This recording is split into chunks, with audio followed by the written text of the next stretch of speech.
May council may call to order. Would you please stand for the pledge of allegiance and one more time? I pledge allegiance to the flag of the United States of America and to the republic for which it stands, one nation, under God, indivisible, with liberty and justice for all. Thank you.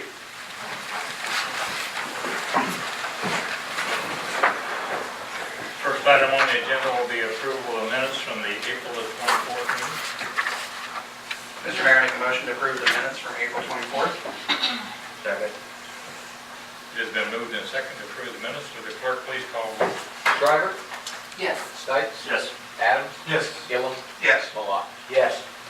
Next item will be statement of the bills paid, the amount of $172,693.16.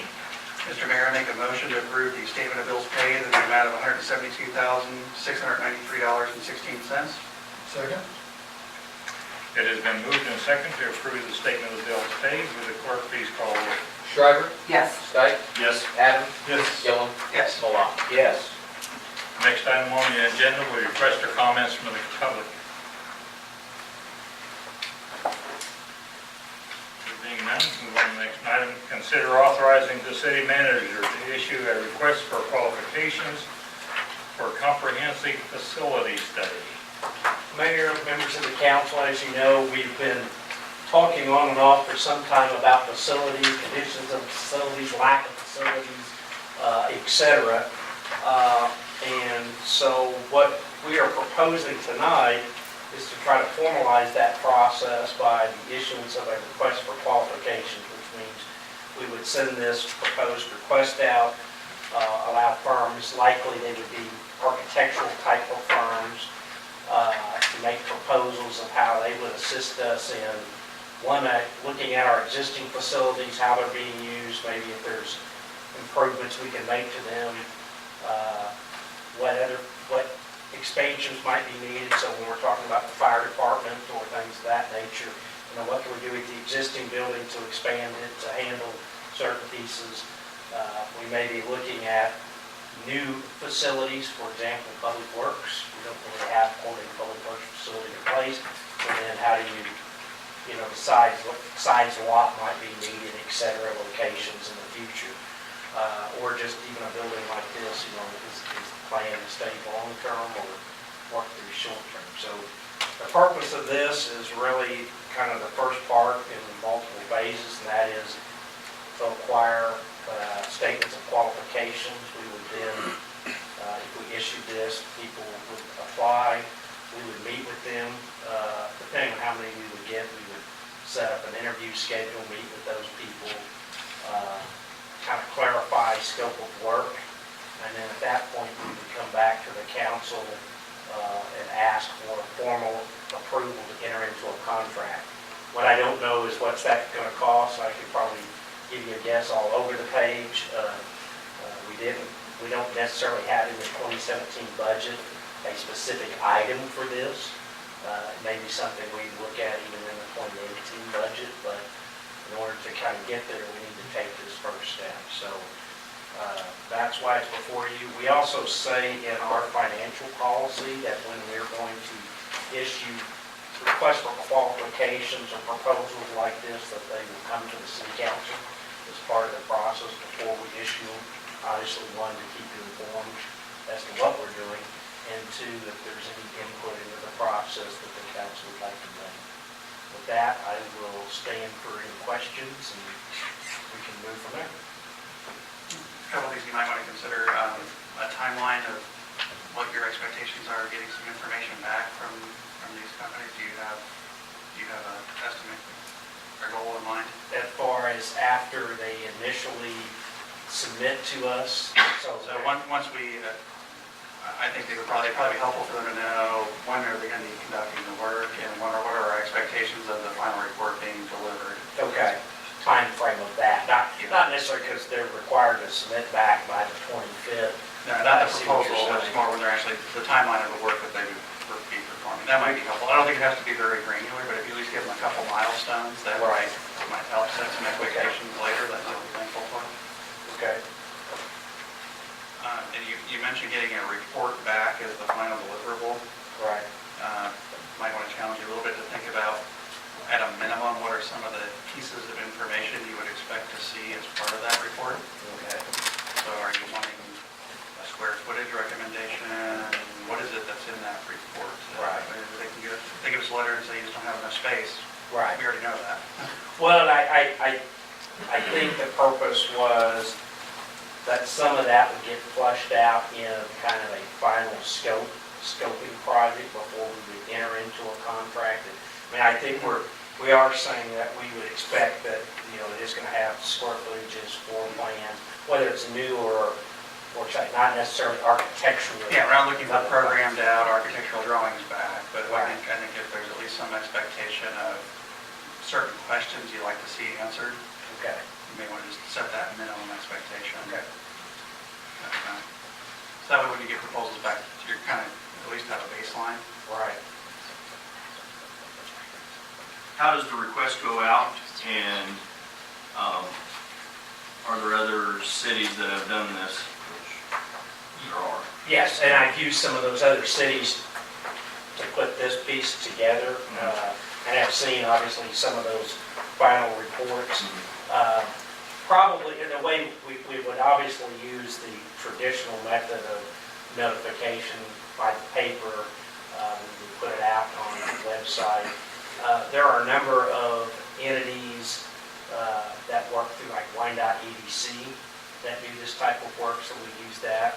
We'll go to the Chamber of Commerce and kind of see who are members of both our chamber and the KCK chamber. And then we've had firms approach us over the years wanting to do architectural work or assessment work or things like that. So I think we have a number of resources. Obviously, I think in Kansas City, we're pretty fortunate to have a pretty large group of architects and engineering firms. And I wouldn't be surprised if it's not maybe something where a team comes together. That seems to be fairly common. Does this fall under Mark at all? Do they? They may be a resource. I was thinking about that too, because they do a lot of RFQs similar to this, just like we just recently did for the 4th Street K32 study. So I think they have probably some folks that they could help us make some contacts. So it'll somewhat be a personal outreach as well as the formal process. Again, I get contacted through any of those resources from time to time with, hey, if you ever do something, please send it to us. So we could probably name a number of names in here we all know. We do not have to the best of my knowledge, there's no local architecture firm inside the city of Edwardsville. There may be somebody who works from home, but I'm not aware of any firm or contact here. And we may change this date a little bit as far, that's why it's in red, this is the middle due date. We get right there at the, we may push that back. I mean, anything after the 25th, you're into the Memorial Day weekend and stuff, and you probably don't want to have anything around that, but it could be early June. I make a request to authorize city manager to enter into our request for qualification for comprehensive facility study. It has been moved and seconded to authorize the city manager to issue an RFQ for a comprehensive facility study. Would the clerk please call roll? Shriver? Yes. Stikes? Yes. Adams? Yes. Gillum? Yes. Malat? Yes. Next item on the agenda will be consider ordinance number 982, amending the code of the city of Edwardsville, Kansas, Chapter 9, Personnel. What Zach is passing out right now is kind of the existing code, and it's not necessarily a strike-through, add-through, but it's showing all the sections that we're basically proposing to get rid of. So by summary, let me just say that we've done this a few times. Over time, we'll start looking at various chapters in our code and kind of been working on kind of somewhat of an order of importance. This particular section in personnel really was kind of a throwback to the old mayor form of government. I realize we're still in mayor, council, manager form, but where you had a strong mayor, third-class city, where each and every time you hired a new person, you created a new job and you put a title in the code of ordinances. Where today, we have job descriptions for all those kind of things, and we have a structure of authority and approval. So a lot of this is just really cleaning things up to match up with what we do today. There are a couple of sections, and we note that back in 2012, when we did the charter ordinance, we made some adjustments when we went from city of the third class to city of the second class. And those particular sections, as you will note in there, are not being amended. And the reason they're not being amended is because we can't amend them by a common ordinance. It takes a charter ordinance, and a charter ordinance has a whole different process for approval. But in reality, those sections are really what's the basis of how we operate today. So it talks to the council size, it talks to vacancies in offices, what are our appointed offices, which for us, we only have 4 appointed positions or offices for the city. So all that stuff basically stays in place. The other changes, again, mostly are removals. There are a few items that we show in the ordinance where we're just clarifying some of those types of pieces. Where maybe, for example, we have in the charter, we talked about a city manager, but in the actual code of ordinances, it still talked about the administrator, still had a lot of language in there about that people were appointed by the mayor, reported to the mayor, things like that. So we cleaned that up. We've added some language about responsibilities of the city manager, again, which are fairly straightforward types of things.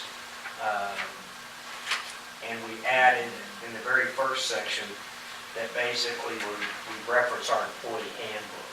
So again, when we were doing this 10 years ago, we didn't really have an employee handbook, and for the most part, the employee handbook addressed, this person reports to the mayor, and all those kind of things happen if you don't do anything. So for the most part, it's a cleanup of that section. The other part that got struck through was a lot to do with the police department as to how we dispose of, all kinds of things that the police department dispose of, which are already regulated statutorily, and the police chief already has certain statutory authorities under his office as far as employees and directions and things of that nature. So if there are questions, we'll be happy to answer it. We did ask Mr. Duckers, who spent a fair amount of time reviewing this as well, as far as language.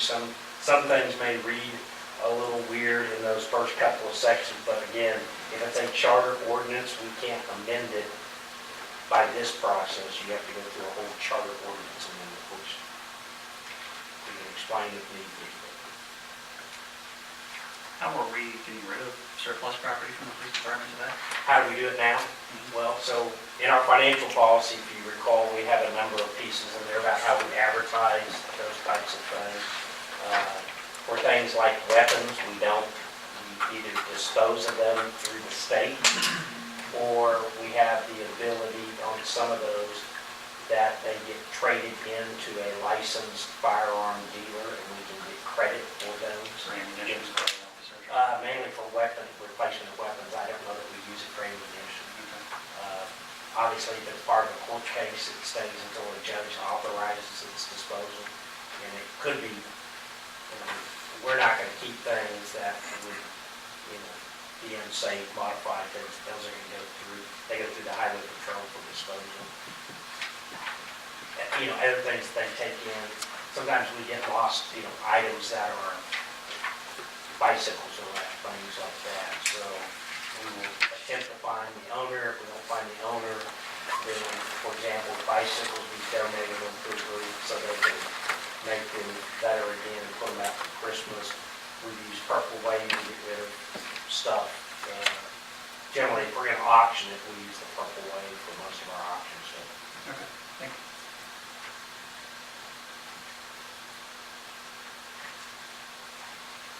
most of what we have here redundant with the charter?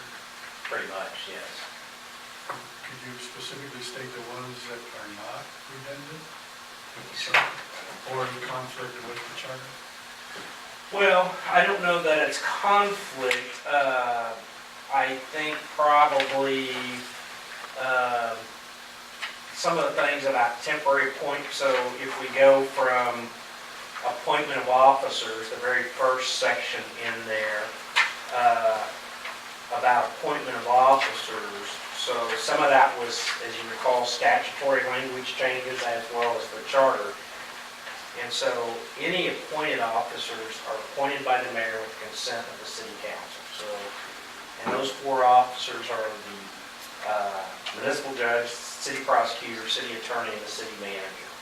So whether those would be contracted or employees, they still would be an appointment of the mayor all. It's in the charter. And it's in the charter, charter ordinance. So Kansas statute had more positions, and if you recall, it also said that your treasurer would be an elected, which I don't know of any city that has an elected treasurer, it's a city treasurer.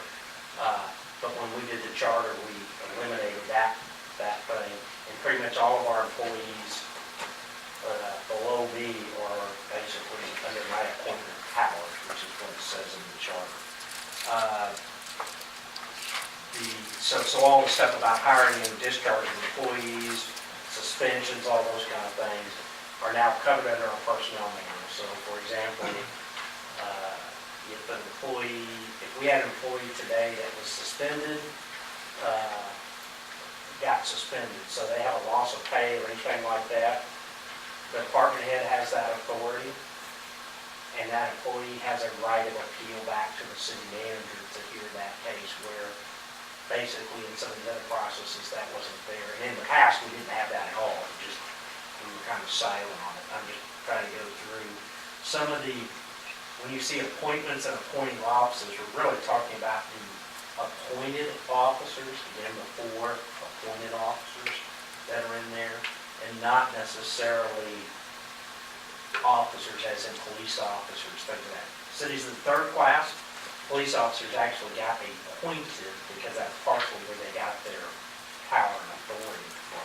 So it was common that you would see police officers get appointed at the council level once they were hired.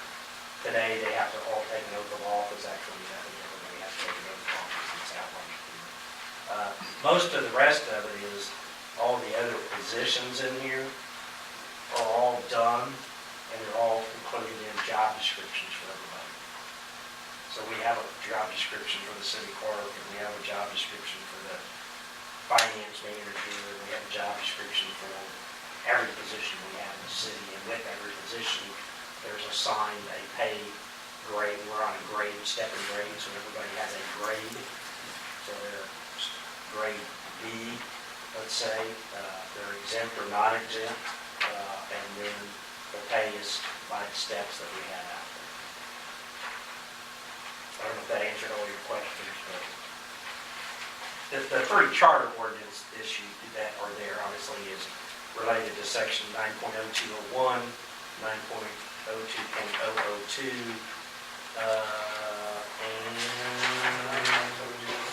and where? And 9.02.082 being the powers and duties of the city manager.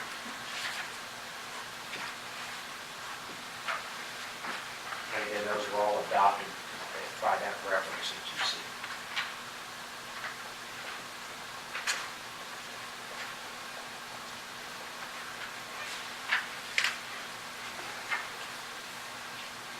This, Mike, is a question of curiosity more than anything on this. Okay. Of appointment of, I just need to know this, appointment of, or employment in more than one position. Right. The salary, the wages of such person shall be prorated between, how does that operate on determining a salary? Well, I don't know that we, I mean, is that a dumb question, or? well, how do we determine salaries for all positions? Well, no, Or just if we had somebody working in two If you have positions? one chief over two departments, like we did. Right. Well, we adjusted that salary for the time, and it didn't actually equal the salary of both departments, even though it says that they can be, this as much talks about proration of them too. So, for example, you can, let's just use that. So fire chief, police chief, we actually created a position at that point, the public safety chief, right, chief of public safety. But if you had I'm doing two jobs, I'm the fire chief and the police Right. chief. We could allocate, well, half their time goes to this department, half goes to that. I'll tell you, we seldom do that because it's more of an accounting nightmare to try to allocate, okay, you know, That Zach would matter of Zach is city clerk and assistant city manager. Well, the way we do that, he's the assistant city manager, and he has the duties and responsibilities of the city clerk for now. So I don't try to charge some of his salary to city clerk and some of his salary to assistant city manager, because in the end, in the bottom line, it's all out of the same pocket, right? So unless you're trying to account for it, sometimes between funds, you might have somebody like say a wastewater position, and they are allocated in the general fund and they're allocated in another fund, but we have not done that here, there, in my time, it just hasn't really been a reason. Should there be a job description for that position, assistant manager and city clerk? Yes. Is there a job description for that? We actually do have a job description and a pay grade for just city clerk, and we have a job description and a pay range for assistant city manager with the clerk duties. And a formula for the salary. Yeah, so we went through a pay study. I'm not trying to stir anything up, No, I'm just we went, curious. but they're different. So we went through a pay study a number of years ago, and quite honestly, that's another place we need to go back and reevaluate that. I don't think our pay is out of line. I think the council, especially during some of the poor times when a lot of cities were holding and not doing anything, we still did our steps. And what that did is, if anything, it caught us up in some respects. And then now cities have been, you know, growing and going, and quite honestly, the public safety area, especially the police area, mainly because the market trying to find qualified candidates. We see police departments all over, you know, raising and adjusting salaries. You may have read just, I think it was Prairie Village just recently, and, you know, they said we now pay as much as Marion and Overland Park and Olathe. We compete with those, but there's only a limit. You know, we know we have limits to that. So, but we do have a pay plan in place, so every position has a beginning salary and an ending salary. And what happens is when we get to the top, and we have a number of people there, so when we get to the top during the budget each year, if we do anything, we may say, and if you'll remember it in the budget discussion, for those people at the top, we're going to give them generally it's been 1.5% or 2%. I'd almost call it a longevity pay because it doesn't impact their pay.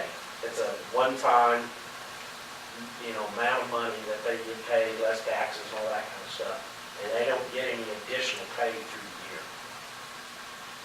Now, hopefully that helps some of that question. Yeah, thank you. I was just more curious than anything else. I'm trying to meddle in it. No, that's okay. Mike, what are the benefits to passing ordinance number 982 and the ramifications if we don't?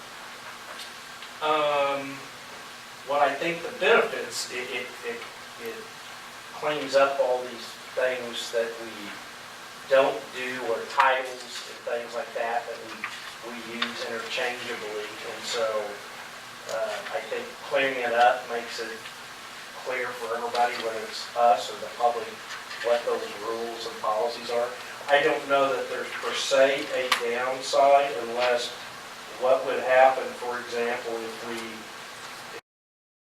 you know, we get into, and this is probably an attorney question, but we have things about hiring and discharging employees, but yet we've already said in other places that you authorize the city manager to do that. So you could get into a conflict there. Which would take precedence over, Well, that would be the problem. Yeah. That's why it needed to be cleaned up like this, because neither one of them can take precedent. Because if I'm representing understanding you and the issue. I mean, I've got two different things that you're saying, you said about the same thing. So we're looking for So the, then you have a I'll be problem. looking for the most advantageous to me. Yeah, so that's the good thing about what he's done here, because right now, if you go to the ordinances, this is what you read, and it's not really consistent with how you practice and what's going on here in the city, so that was the idea. Mr. Mayor, I make a motion we adopt ordinance number 982, amending the code of the city of Edwards, amending the code of the city of Edwardsville, Kansas, chapter 9, first amendment. Second. It has been moved and second to adopt ordinance number 982, amending the city code of the city of Edwardsville, Kansas, chapter 9, personnel. Would the clerk please call roll? Shriver? Yes. Stakes? Yes. Adams? Yes. Gillen? Yes. Malat? Yes. Yeah. Advisory reports, Ms. Mike. I'm going to cover, as you see, we don't have very many people here for advisory reports. Just for reference, the police chief and deputy chief are at a Kansas Association of Police Chiefs function. It's their meeting. It's in Overland Park, but there was an event this evening. So I believe I saw in the back of the room, we have the sergeant here, and I'm sure he won't say much because they like to keep it that way. And our public works director had one of those situations where she just got her house all painted and all finished, and the water line or plumbing line broke in the upstairs to the downstairs. So Good. Oh, my she's gosh. at home trying to figure out next step before her company shows up in 2 weeks. So they are dealing with life. So with that, I will cover somewhat the manager of Public Works, just real briefly. One, I just wanted to thank Morgan, who was here 2 weeks ago and covered for us. I think she did a great job, and typically, I think she does the minutes for the most part, the tax assistant. So just wanted to thank her, and we may see her from time to time, as we try to get people cross-trained. We do not have any planning and zoning items this month, just so you know. The planning commission will not be meeting in April. You may have an item at your next council meeting that was scheduled for this council meeting, but they had Meeting in May. Oh, When we meet in May. meeting in May. I'm behind the month. So there won't be a May meeting. I think we have some items in the June meeting. But the council likely will have, for the expansion of MC Electric on at the next meeting. They just had some items they didn't get completed in time for this meeting. And then on the public works side, if y'all had a chance, I think Tammy brought this up in the past, that we had the opportunity to work with the city of Shawnee using what's known as a blow patch machine. So it's basically oil and rock, and it mixes up, and instead of your traditional throw it out with a shovel or lay down machine, it blows it, and so you can fill shallow patches, and you can fill longitudinal cracks. And so Shawnee was nice enough to come over this past Wednesday and spend a day with us with their machine. Unfortunately, I don't think there's a way to rent them. We haven't found one yet. But they did come out, and we kind of tested on a river view from 110th to 98th Street, and 98th Street down towards Kansas Avenue, and a little bit here on 4th Street, and a little bit left, and so we patched these holes here. But just to give you an idea, they pretty much spent 6 hours of the crew's times out there, our crew and their crew. We used about 80 gallons of oil and 3 yards of aggregate. So that's a day's worth of work, and obviously, I think what they did is it really worked well as far as getting much accomplished when you talk about 80 miles or so of city streets. Obviously, we didn't get many areas covered, but I think it gave our team an opportunity to see how that worked and see if maybe that's a mechanism we want to use. So if you're out driving around, I would suggest try to drive those areas. Again, it's not perfect. It fills holes. It doesn't fix the issues maybe that you have with roads, but maybe something we look at. It's a little quicker than hand patching, but it is there. We are scheduling now, in this summer season, she's scheduling the crews on a regular basis to take, a day or two and just do nothing but patchwork out there. So we'll be moving forward with that. Otherwise, I will just answer any questions that may come up. Chief Whitman. Thank you, Mike.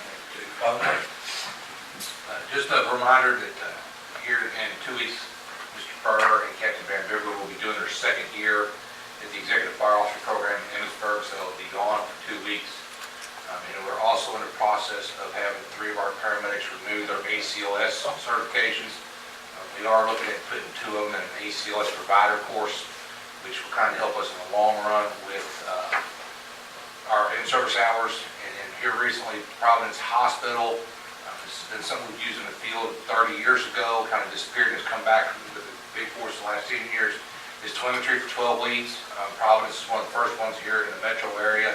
So when we have a patient that has ST elevation or they're suffering a heart attack as a result of a heart blockage, our monitors are capable to pick up an ST elevation, but Providence is now going to be able to have the technology that they can receive it on their end of the radio waves and then be able to determine if there's a cardiac cath lab that patient needs to be run to. So a lot of technology is happening in the Kansas City, Kansas area. A lot of changes are going on, and we're trying to be at the forefront with a lot of it. Thank you, Chief. Dave? 2 things just real quick. I plan today is in 2 weeks, the 20th. I'm going to have to apologize in advance. I will be en route back to Kansas from a wedding.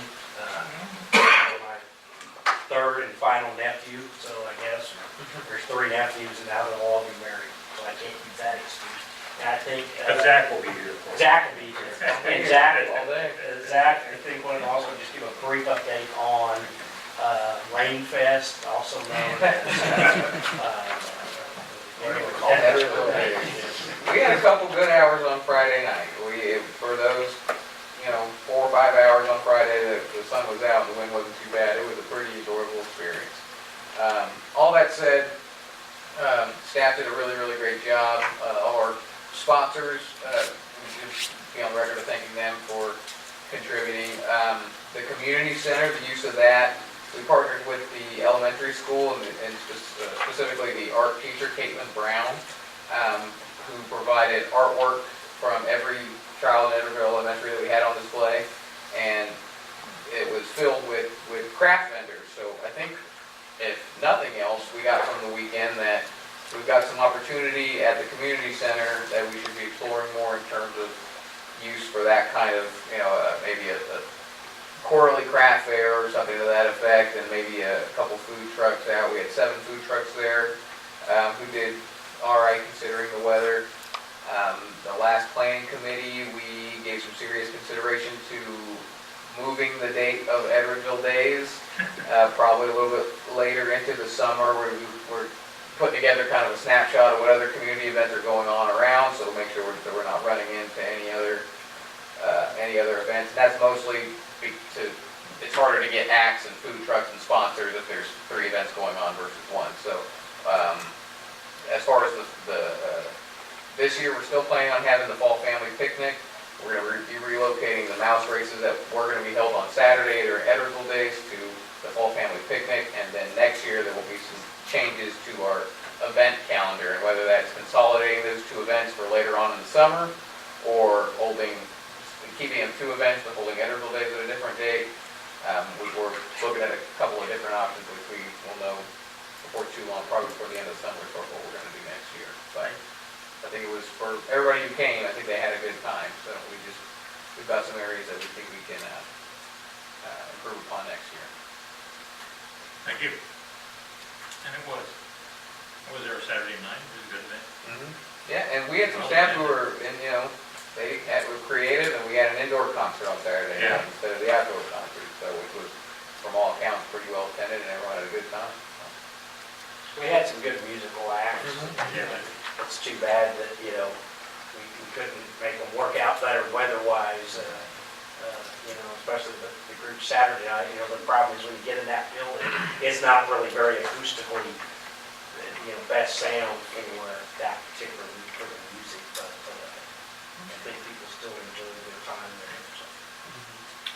very much. Council comments, I'm gonna start with Jason, move on down that way and come around your last. Zach, I just wanted to thank you and all the city staff for the work that you put into Edwardsville Days. I know you can't control the weather, but everything that you had within your control, my point of view, you did an awesome job getting ready for it, so thank you for that. That's really all I have for tonight.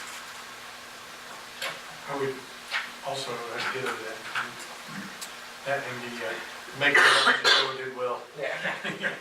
Did very well. Have we made note that Mr. Marr's roof is peeling away?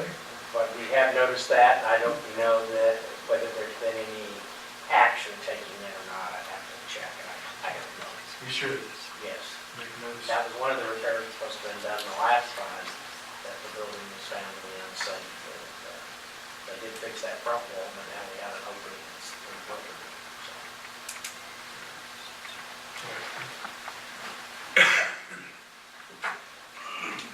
The potholes on Riverview, that was the first thing on my list to talk about. I was impressed with it. I mean, for 6 hours, the difference that they made for people that travel up and down that road was huge, in my opinion. I don't know if it's something that I don't know what the cost of that machine is, or when you say that they were gonna dedicate the time, 6 hours or 1 day or whatever that was that just We're saying that our group, not the Shawnee?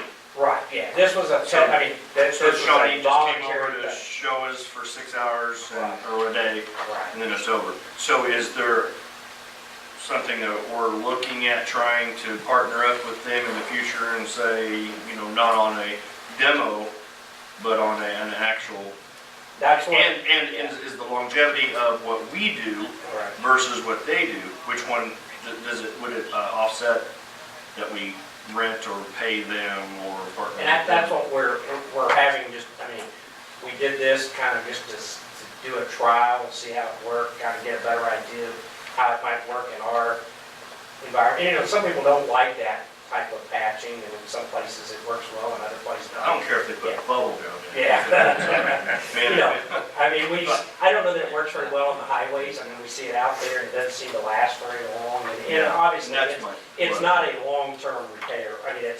It's a fix, it's not a, road project. I think what we're looking at now is how could we work with them where we could just pick the machine up and use it. We can buy all the materials. Our truck can, they have bigger trucks, so, they can come over with one 3 or 4 ton load in a larger truck and only have to be at once. We might have to bulk buy stuff and store it and load our truck or something like that. That's what we're looking at to see what would be the possibility to kind of use it, maybe rent it from them. Buying materials is not a problem. Obviously, they have it, especially this time of year when it's most needed, they're using it. And so it's a matter of scheduling time and whether they have time available. What does one cost? I really don't know. I really have never explored it, but we're looking at that as well. Good. It's, and it has some advantages over cold patch, in the sense you probably can cover more area in a shorter period of time, I think. Well, what they did in 6 hours. Right. That's- Yeah, I'm not That's sure quite we a can bit. cover that big of an area with 2 guys. Now, we had a little extra help, but still we were, limited. But I think a 3-person crew, a 3-person crew could probably make better time using a machine like that than just a cold patch type of crew trying to cover the same area. Well, I'll be interested to hear on Right. what the findings are on that. We asked about a codes update, and I understand that with, And I apologize, let me say that. well, no, Okay. She provided it to me and had an update on Okay. all of those ones we had plus others, and it's my fault. She's got it all prepared, and I meant to bring that tonight, I didn't do it.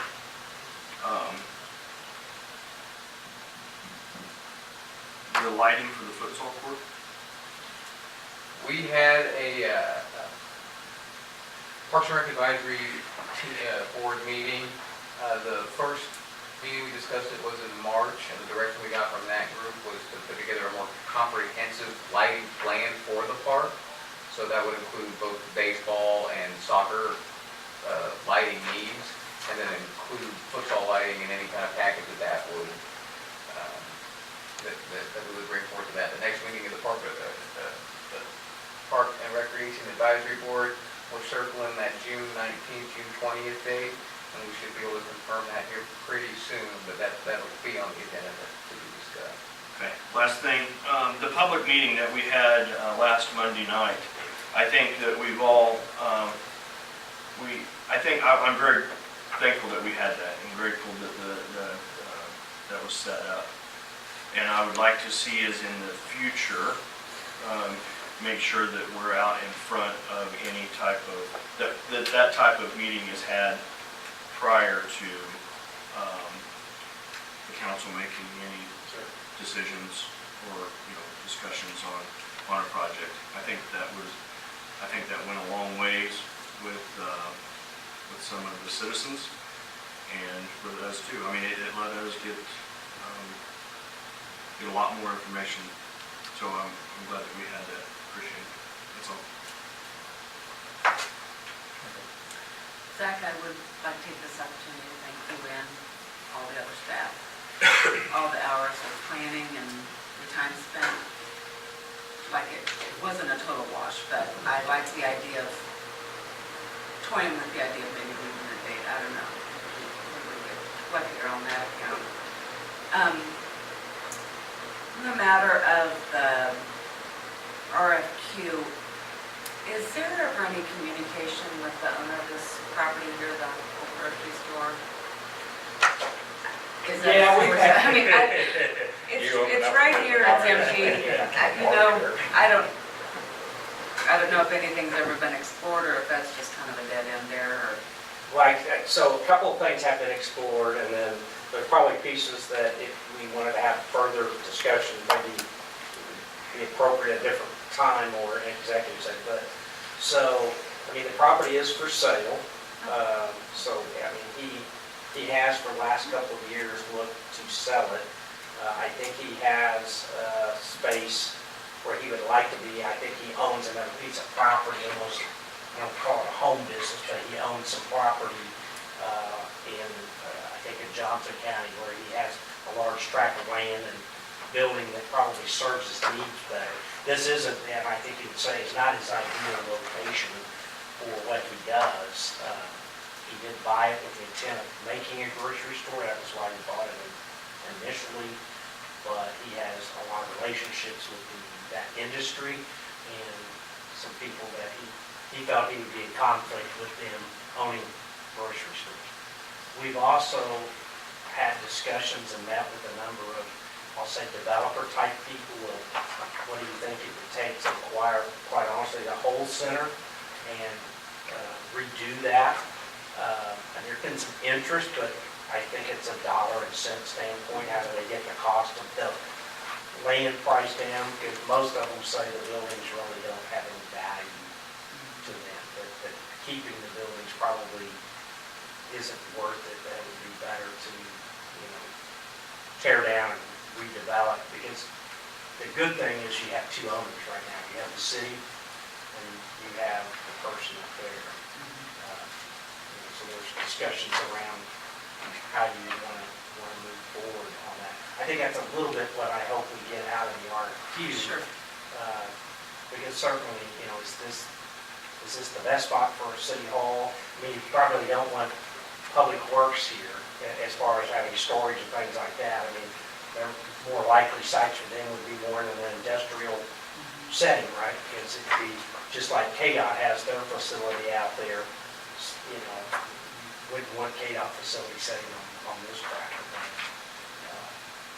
But I think there's both redevelopment of it and maybe uses that we hadn't thought about. That's the problem. So, That makes sense. but yes, it's been discussed and it's out there. And, I say some days, it would be nice to have all of that under one owner. If that was all under the city's ownership, in some ways that would be nice, but Sure. but then what do we do? Exactly. So, if there's not a better plan for it, I don't think that there's any advantageous reason to do that. Gary? On your RFQ there, I got it. Would there be any interest in maybe some college students getting in on some kind of committee like that, like approach KU or something and see if they had a class that would need some of that kind of stuff, or am I out there in March somewhere? That might be worth exploring. I know that Dave Knoppi used to be on kind of adjunct faculty at UMKC, and of course they have a pretty strong architecture program there. So that's something we can certainly explore. Is if they, do they have the ability, Well, do yeah. the research and do I mean, it's just that? something that just kind of popped into my head. That's- If you've got a resource like that, it could be a lot cheaper. Right. Because you said the cost could be all over the page on what that could be, and I've been trying to get my head wrapped around how much all over the page could be for a study. I think, yeah. And, I mean, I have no. It's not a few $1,000s. I mean, I can certainly say, my opinion, it will exceed $10,000. Well, that's what I was, afraid of. That's Just my like personal that opinion. would buy a mower, Yeah, an articulated mower. well, that's still on our already existing budget, so. But, that's just a thought that came to my head. If there's some resources out there, that would help them plus help us, it might be worth looking into. We will explore that. I did on the work session that we had Monday night, actually everybody beat me to saying about everything I wanted to say tonight, but I did come up with a couple of thoughts. A lot of the residents did show concern with me on the fact that sometimes they don't know what's going on in the city, and I know a lot of times you can blame that on the residents for not, trying to find out. But I think that also we should be able to figure out some kind of a way of relaying information to people, whether it be, we're trying the Facebook, we're trying the YouTube and all of the other hot shot and all that. What about robocall? Are they expensive, like when there's something important come up? I know the politicians can sure use it a lot. There are some systems out there that cities use that have the abilities to target areas within a city, so they're kind of geospatial design, and then Code Red is one that you probably would see a lot of. It's a fairly common one that's been around for a number of years. That initially started off as an emergency communication tool, so it was, its early versions was you basically had pre-recorded messages, tornado warning, whatever, you push the button and it pushes out a bunch of calls from a call center. But the problem is we have 4 lines, right, or anybody. So you can only make so many calls, but these services can push out, 5,000 calls an hour or whatever the number is. And those do get used, and there's a charge, there's a charge to have it, and then there's a charge per call, but we can explore that. It's not a bad tool. I think it's a matter of how often does it get used, whether it's a tool worth investing in. Well, I'm definitely low tech, I can turn a computer on and play solitaire on it. Sometimes you get trouble doing that too. But it was just a thought. I do want to, the citizens that ask you that, I don't have an answer for them. And I said, I don't know, unless you want me to drive up to your house and do that. No, you probably wouldn't want me to do that. I didn't know if you guys agree with me on that or not. I got the same thing, people saying they didn't know, and it was kind of a tough way of saying, Kind of like did you not know? It's kind of like what I wanted to say too, Yeah, why don't you know? You need to be a little bit more involved. With the Bonner Springs chieftain was the voice here. And everybody waited for that chieftain to come and they could find out what the city news was. Since it became the Lawrence Journal, we went away from there. Now it doesn't even exist. And I don't even know the Wyandotte Echo, is it next to the Grit on the newsstand or? And we try to get that, we help somewhat with them with the stories, and we have a link to people saying, hey, here's a way to get the Wyandotte Echo too. So we we do, I mean, sometimes you'll see articles in there, you go, God, that looks familiar, almost like an agenda memo or the package of the presentation, because Yeah. we do try to do that. I But will that's say, coming on the internet, and a lot of people don't have internet. Right. And Right. It's people hard. don't know how to run the internet, you know, you still have to have that newspaper, that, you know. I will say that through the chamber, there apparently is two ladies, I think that's what they said, in Bonner Springs, that are trying to put together more of a community, I call it, I don't know if it would be a newspaper per se, but some type of a news outlet, a physical paper outlet. I think that's. Whether or not that, I think they were looking for $25 for subscriptions and advertisers, but I Yeah, I don't know how that. just heard about it at the chamber. Is it in print yet? I don't know. Zach, I know that at the Bonner Springs Planning Commission meeting, they had a reporter. Oh, no, okay. So I don't know. I don't think Follow up. I didn't think it had. That had a reporter, or there was a reporter that was somewhere else? No, that group had a reporter there. Okay. It was supposed to go in print. My understanding is it was supposed to go relatively soon after that meeting. Okay. Okay. I don't know. Hmm. If it We can was follow days up on or- that. That was. I mean, that I mean, we is- certainly have no problem feeding news to them and trying to get the word out. If Well, that just that's concerned me, when a constituent comes up and asks you that, and you really don't have a good answer to say. And, you know, you can say Facebook, city website, blah, blah, blah, blah, blah, blah, and they say, I don't have a computer. And I ran for years without internet in my house. And, you're just kind of lost when you don't have that media that you can get a hold of. The last thing, is there any news on our trustees and our cleanup on the streets and the incarcerates? Oh.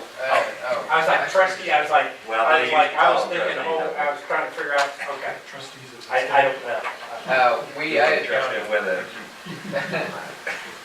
I had first approached, the sheriff's department about securing some folks to help with cleanup of the cemetery in terms of leaves and all that. And we've since gone away from that group, and there's a group in Bonner Springs called the Venturing Crew. It's kind of a combo Boy Scout, Girl Scout type group that we're looking for that one. But we still have the contact. We haven't, since the last time we spoke, committed, since we moved away from the cemetery as the focus, but it's still an option that we could still explore, especially as it relates to localized neighborhood cleanup.